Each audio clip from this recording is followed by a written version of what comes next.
Hello students, આજે આપણે ધોરણ 11ના ચેપ્ટર નંબર 5ના લેક્ચર નંબર 19માં એક ખૂબ જ અગત્યનું કુળ ફેબેસી કુળનો આપણે અભ્યાસ કરવાનો છે. તો આપણે કુલ 3 કુળનો અભ્યાસ કરવાનો છે. એમાંથી પહેલું ફેબેસી કુળ, એના પછીનું સોલેનેસી કુળ, એ દ્વિદળી વનસ્પતિના કુળ છે. અને ત્રીજા ક્રમનું જે લિલિએસી કુળ છે એ એકદળી વનસ્પતિનું કુળ છે. તો કોઈપણ કુળનો જ્યારે આપણે અભ્યાસ કરતા હોય તો આપણને ખબર છે એનું જે બાહ્યકાર વિદ્યાનું આપણે જે વર્ણન છે એ વર્ણન ચોક્કસ ક્રમમાં હોવું જોઈએ અથવા મુદ્દાસર હોવું જોઈએ. તો ફેબેસી કુળનો આપણે મુદ્દાસર એ રીતથી અભ્યાસ કરવાનો છે. તો સૌથી પહેલાં તો ફેબેસી કુળનું આપણે વર્ગીકરણ સમજીએ.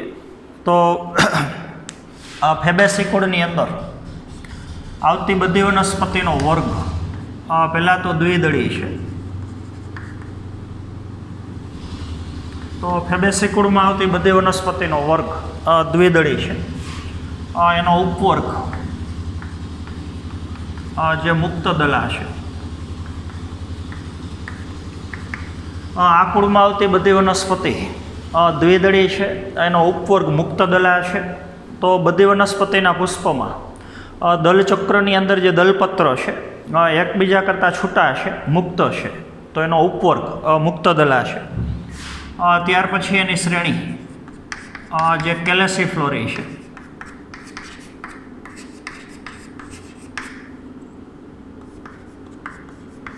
આ કુળમાં આવતી વનસ્પતિનું ગોત્ર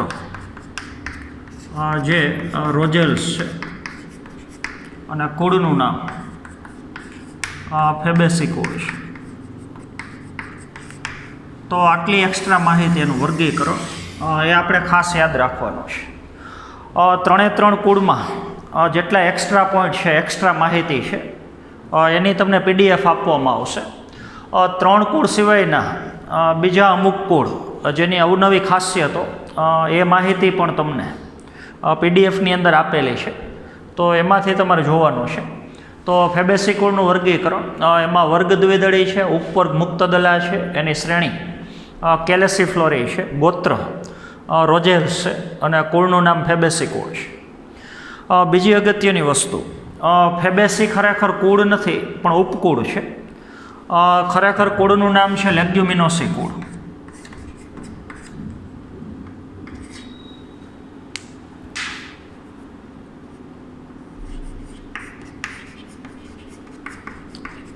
તો લેગ્યુમિનોસી ખરેખર કુળ છે અને એ કુળની અંદર 3 ઉપકુળ છે. તો લેગ્યુમિનોસી કુળમાં 3 ઉપકુળમાં પહેલું ઉપકુળ જે ફેબેસી છે. ફેબેસીનું જૂનું નામ પેપેલિયોનોઇડી કહી શકો.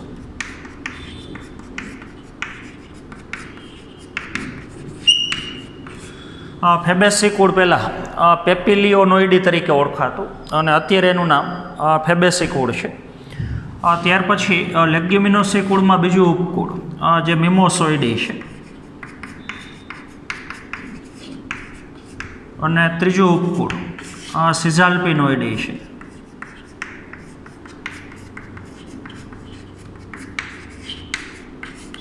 તો આ આપણે યાદ રાખવાનું છે કે લેગ્યુમિનોસી કુળની અંદર કેટલા ઉપકુળ છે અને એના નામ.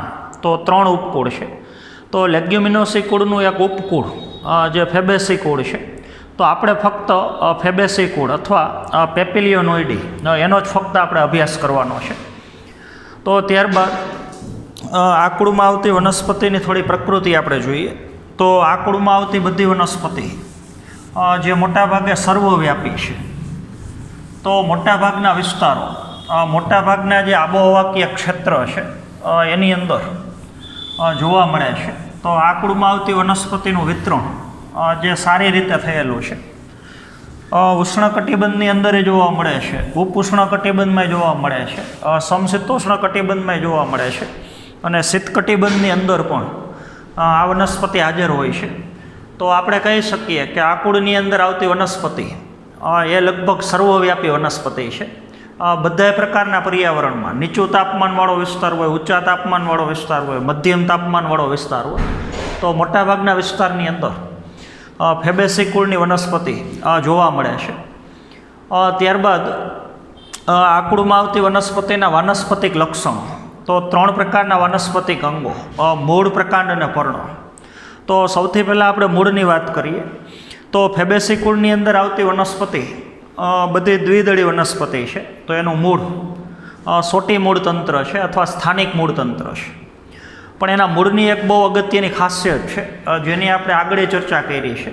ફેબેસી કુળની અંદર જેટલી વનસ્પતિ આવે છે એમાંથી મોટાભાગની વનસ્પતિના મૂળમાં નાઇટ્રોજનનું સ્થાપન કરવા માટેની મૂળગંડિકા હાજર છે. અને એ મૂળગંડિકાની અંદર રાઇઝોબિયમ પ્રજાતિના બેક્ટેરિયા હાજર છે, જેની ચર્ચા આપણે મૂળના વિશિષ્ટ કાર્ય એમાં આપણે કરેલી છે.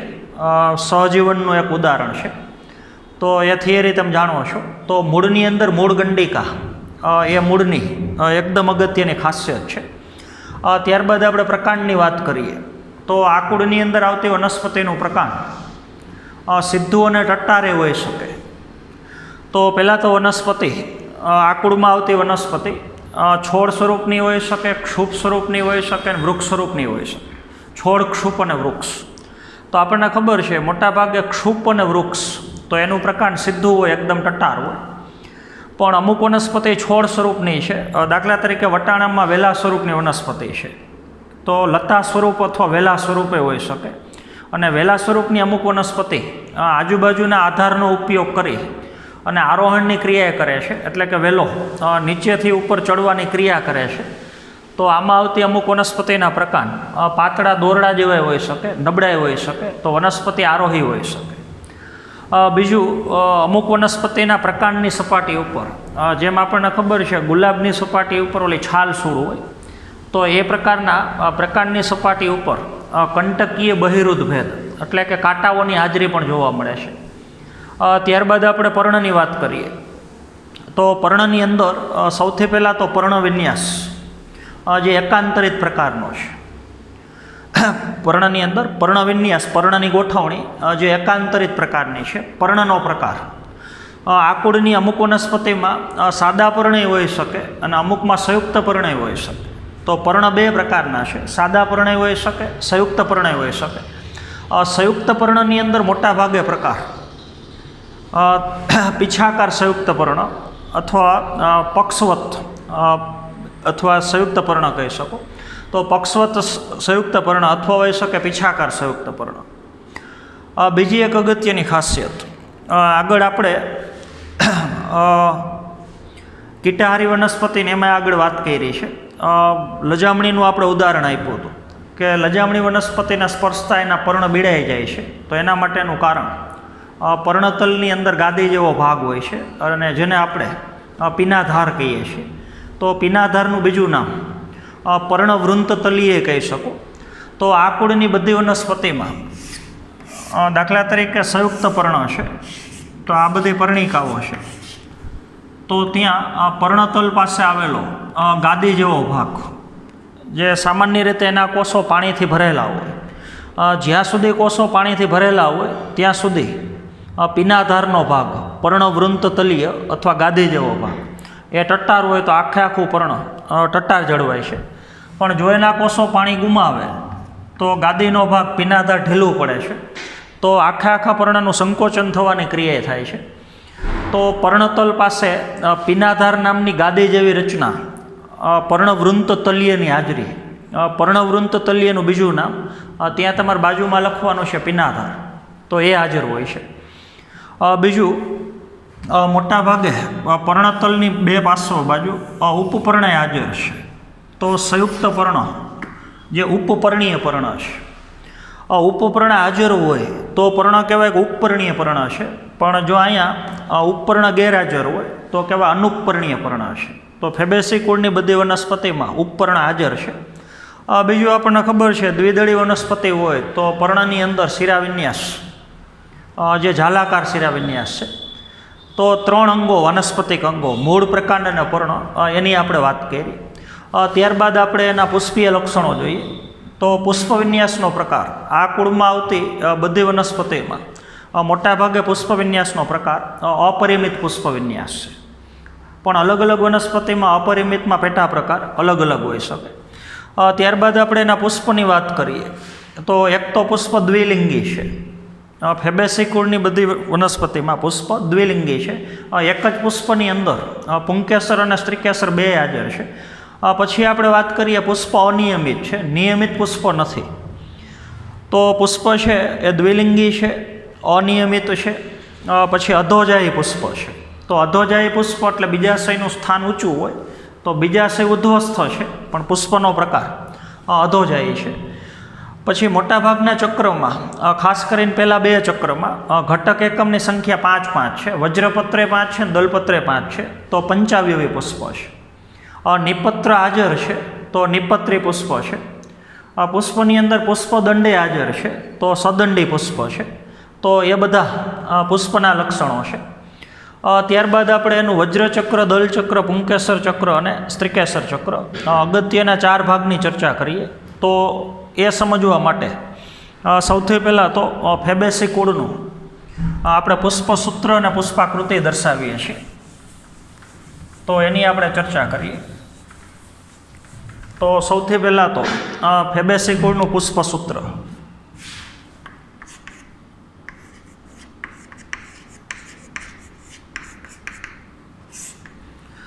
તો સૌથી પહેલાં તો પુષ્પ નિપત્રી છે, તો આગળ આપણે બતાવશું બિયા. પછી પુષ્પ નિયમિત નથી પણ અનિયમિત છે, તો ત્યાં તમે પર્સન્ટેજની નિશાની મૂકી શકો અથવા રાઉન્ડ કરી અને ઊભી લીટી બતાવી શકો. તો પુષ્પ નિપત્રી છે, અનિયમિત છે. પછી દ્વિલિંગી પુષ્પ છે. એક જ પુષ્પની અંદર પુંકેસરે હાજર છે અને એ જ પુષ્પમાં સ્ત્રીકેસરે હાજર છે. ત્યાર પછી પહેલું ચક્ર વજ્રચક્ર. તો વજ્રચક્રની અંદર વજ્રપત્રની સંખ્યા 5 છે, પણ 5 વજ્રપત્ર એકબીજા હારે જોડાયેલા છે, એટલે ત્યાં આપણે કાઉન્સ બતાવીએ છીએ. તો સંલગ્નતા કઈ રીતે દર્શાવીએ છીએ હવે તમે જાણો છો. 5 વજ્રપત્ર જોડાયેલા છે એટલે કાઉન્સ દર્શાવેલો છે. છૂટા હોય તો આપણે કાઉન્સ દર્શાવતા નથી. પછી સી એટલે દલચક્ર. તો દલચક્રની અંદર 5 દલપત્ર છે, પણ એમાં પતંગિયાકાર કલિકાંતર વિન્યાસ છે. તો એક ધ્વજક હોય, એની અંદર 2 પક્ષક હોય અને એની અંદર 2 નવતલ હોય. તો આપણે બતાવશું 1+2+2 અને એમાં છેલ્લા 2 જોડાયેલા, એટલે ત્યાં કાઉન્સ બતાવવા. તો બધાય દલપત્ર જોડાયેલા નથી એટલે મુક્ત દલા છે. છેલ્લા 2 જોડાયેલા છે એટલે 1+2+2 છેલ્લા 2માં કાઉન્સ બતાવવાનું. પુંકેસર ચક્રની આપણે વાત કરીએ તો પુંકેસર ચક્રમાં કુલ પુંકેસરની સંખ્યા 10 છે, પણ 10માંથી 9 પુંકેસર જે એકબીજા સાથે જોડાયેલા છે એટલે કાઉન્સ બતાવવાનું, અને 1 પુંકેસર છૂટું છે એટલે 1 બતાવવાનું. તો 1+9 બતાવી શકો, 9+1 બતાવી શકો, પણ 9 જોડાયેલા છે એટલે 9માં કાઉન્સ બતાવવાનું. તો દ્વિગુચ્છી છે, 9નું 1 ગુચ્છ અને 1નું 1 ગુચ્છ, તો કુલ ગુચ્છની સંખ્યા થઈ ગઈ 2. પછી સ્ત્રીકેસરની સંખ્યા. તો સૌથી પહેલાં તો જેની નીચે લીટો બતાવશું પુષ્પનો પ્રકાર.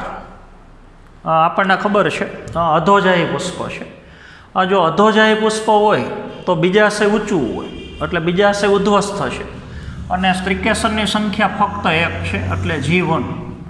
એક જ સ્ત્રીકેસર હોય તો જોડાયેલા મુક્ત એવું કંઈ આવે જ નહીં. તો આ એનું પુષ્પસૂત્ર છે. પુષ્પસૂત્ર ઉપરથી હવે આપણે એની પુષ્પાકૃતિ દર્શાવીએ. તો તમને ખબર છે સૌથી કેન્દ્ર ભાગમાં સૌથી પહેલાં સ્ત્રીકેસર આવશે, તો ત્યાં આપણે બીજાશયનો આડો છેદ બતાવીએ છીએ. એને ઘેરીને આવેલું ચક્ર પુંકેસર ચક્ર છે. એને ઘેરીને આવેલું ચક્ર દલચક્ર છે.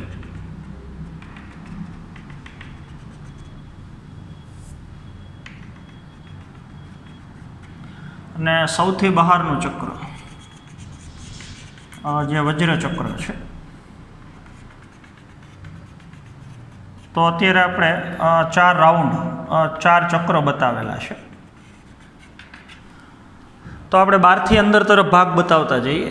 તો સૌથી પહેલાં તો વજ્રચક્રમાં વજ્રપત્ર 5 છે, તો 5 વજ્રપત્ર એ આપણે દર્શાવવાના છે.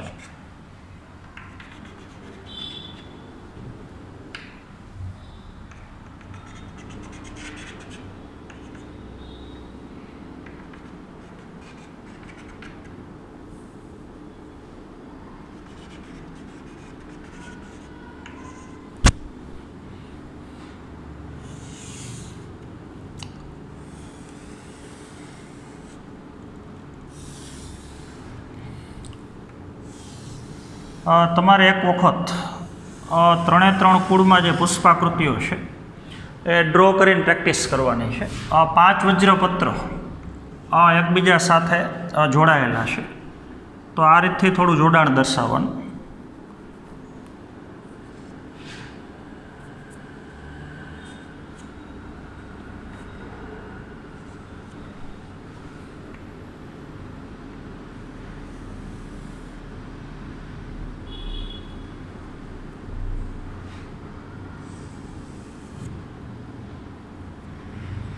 તો વજ્રચક્રની અંદર વજ્રપત્રની કુલ સંખ્યા 5 છે અને 5 વજ્રપત્ર જોડાયેલા, તો કહી શકો યુક્ત વજ્રપત્રી. તો આપણે ભેગા ચક્ર સમજતા જ જઈએ. પુષ્પીય ભાગોની અંદર પહેલું ચક્ર વજ્રચક્ર. તો વજ્રચક્રની અંદર વજ્રપત્રની સંખ્યા 5 છે. 5 વજ્રપત્ર, આ પહેલું વજ્રપત્ર, બીજું, ત્રીજું, તો બધા વજ્રપત્ર કિનારીએથી એકબીજા જોડાયેલા છે, તો યુક્ત વજ્રપત્રી છે. પણ એનો કલિકાંતર વિન્યાસ જે આચ્છાદિત છે એ ખાસ આપણે યાદ રાખવાનો છે કે વજ્રચક્રમાં કલિકાંતર વિન્યાસ કયા પ્રકારનો છે, તો આચ્છાદિત પ્રકારનો છે. તો આ વજ્રચક્રની વાત થઈ. વજ્રચક્રની અંદર આવેલું ચક્ર જેને આપણે દલચક્ર કહીએ છીએ, તો દલચક્રની અંદર દલપત્ર 5 છે, તો 1 + 2 + 2, તો સૌથી મોટા કદનું ધ્વજક છે.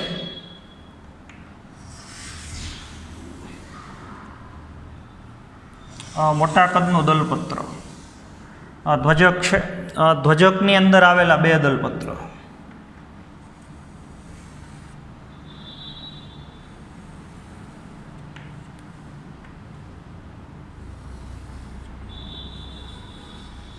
એ આપણે જાણીએ છીએ. સૌથી મોટું ધ્વજક, ધ્વજકની અંદર આવેલા 2 પાર્શ્વીય દલપત્ર, તો એને આપણે પક્ષક કહીએ છીએ.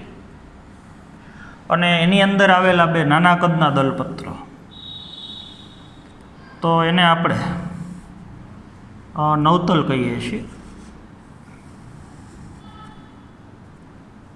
તો 2 નવતલ એકબીજા સાથે જોડાયેલા છે, એટલે આ જોડાણ બતાવવાનું.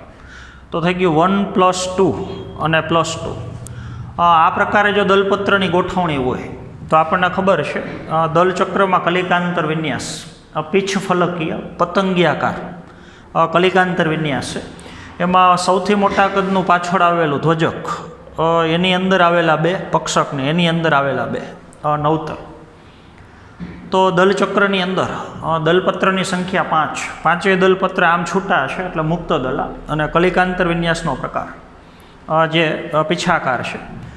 એની અંદર આવેલું ચક્ર પુંકેસર ચક્ર. પુંકેસર ચક્રમાં કુલ પુંકેસરની સંખ્યા 10, પણ દ્વિગુચ્છી છે. 1 છૂટું અને 9 જોડાયેલા છે. તમને પુંકેસર આ રીતથી દર્શાવ્યું છે, આવી સંખ્યા. તો પુંકેસર ચક્રમાં સૌથી પહેલાં આપણે દર્શાવશું જે પુંકેસર છૂટું છે, તો 1 પુંકેસર છૂટું છે અને 9 પુંકેસર જે એકબીજા સાથે જોડાયેલા છે.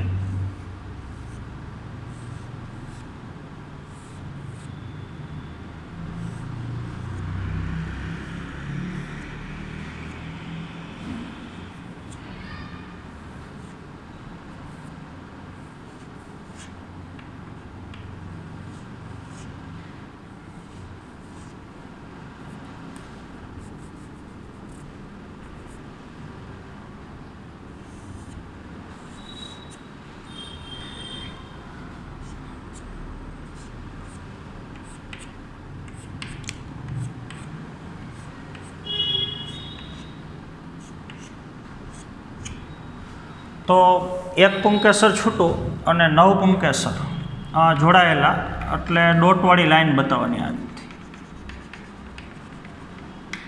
9 પુંકેસર જોડાયેલા અને એક પુંકેસર છૂટું, તો ગોઠવણી થઈ ગઈ 9+1.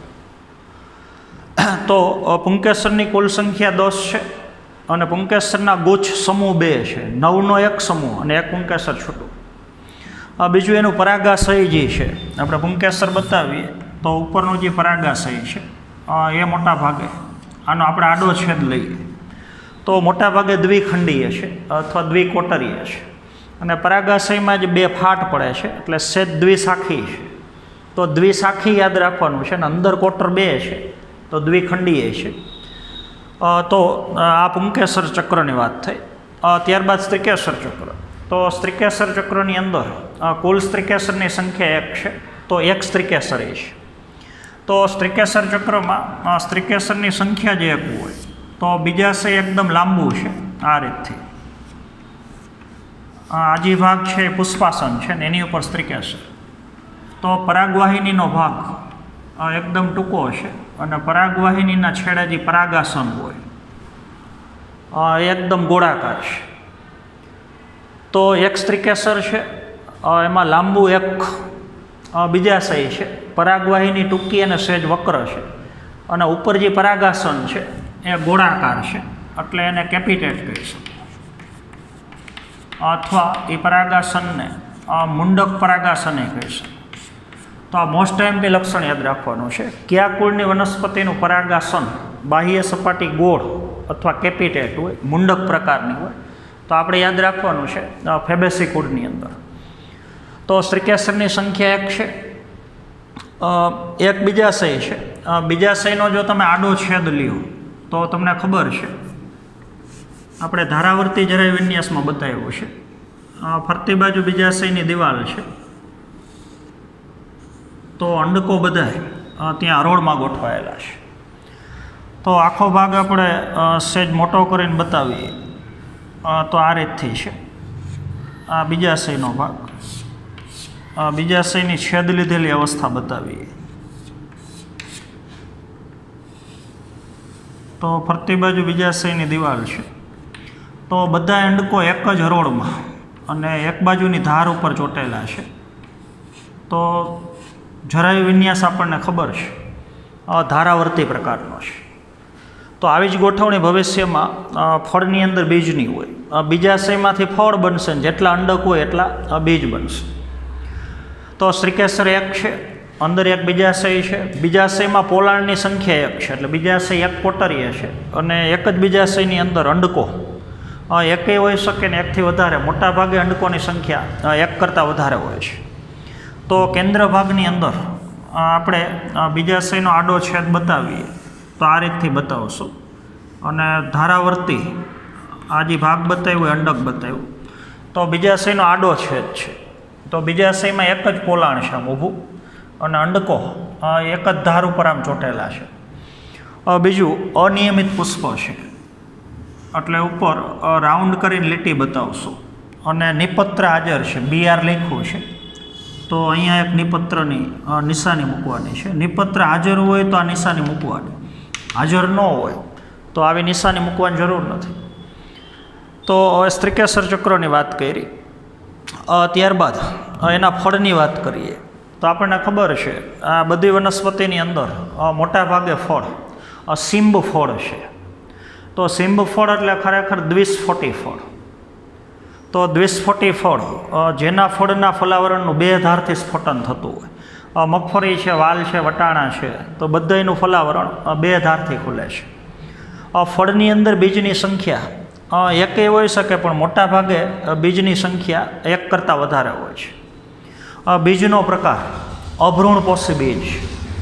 તો અભ્રૂણપોષી બીજ તમને ખબર છે બધો ખોરાકનો સંગ્રહ બીજપત્રમાં જ થયો હોય. ભ્રૂણપોષ નામનો અલાયદો વિસ્તાર ન હોય, તો એવા બીજને આપણે અભ્રૂણપોષી બીજ કહીએ છીએ. ત્યારબાદ એનું પુષ્પસૂત્ર અને પુષ્પાકૃતિ, તો એની આપણે વાત કરી.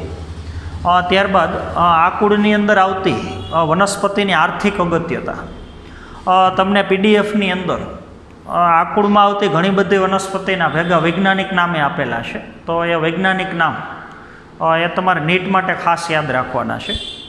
તો આર્થિક અગત્યતા, તો આ કુળની અલગ અલગ વનસ્પતિનો ઉપયોગ અલગ અલગ હેતુ માટે થાય છે. દાખલા તરીકે કઠોળ તરીકે વપરાતી ફેબેસી કુળની વનસ્પતિ, તો વાલ છે, વટાણા છે, ચણા છે, મગ છે, તુવેર છે, સોયાબીન છે, તો આ બધી વનસ્પતિ કઠોળ તરીકે વપરાય છે. આ કુળની અમુક વનસ્પતિમાંથી તેલે મળે છે. દાખલા તરીકે સોયાબીન વનસ્પતિ છે, મગફળી છે, તો એના બીજ તેલ મેળવવા માટે ઉપયોગી છે. આ કુળમાં આવતી અમુક વનસ્પતિ જે કુદરતી રંગે આપે છે.